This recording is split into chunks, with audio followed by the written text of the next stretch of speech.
मैं सिंगर। हाय। क्या नया है फिर? नया तो इसमें बहुत कुछ नया है। आई गया फाइनली बद्रीनाथ बैंड के पास आ गए हम, लेकिन बंद कर दिया यहाँ पे। लातरा भाई जो फिर हम आए हैं लेकिन बंद कर दिया यहाँ पे। रंजित भाई जमशू सिंगर है, उनको भी दिखा देते हैं। बहुत कुछ नया है। ऐसा क्या? दिखाना नहीं पड़ता, वो मजा नहीं पड़ता है। कब दिखने को मिलेगा फिर? तो आपको कल दिखने को मिलेगा। कहाँ पे? अभी ऊपर चढ़ के बजाओ। कल कहाँ पे जाने वाले हैं?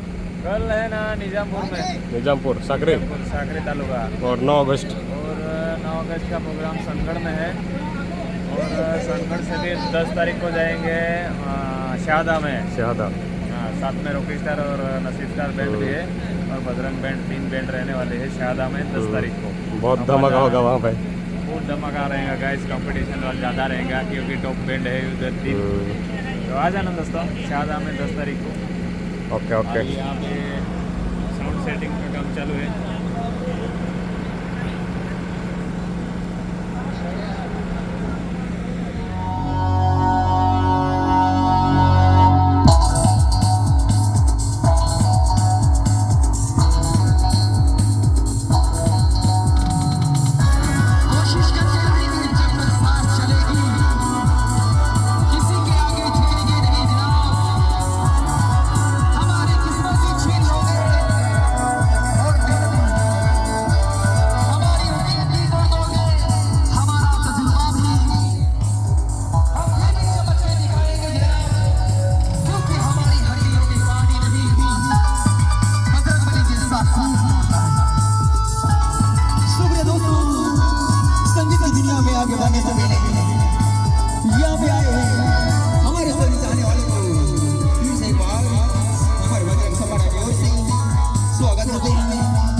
Minsan लोगों को बताया बस इतना ही लंगा लगा है 5 आज का मिल जाएगा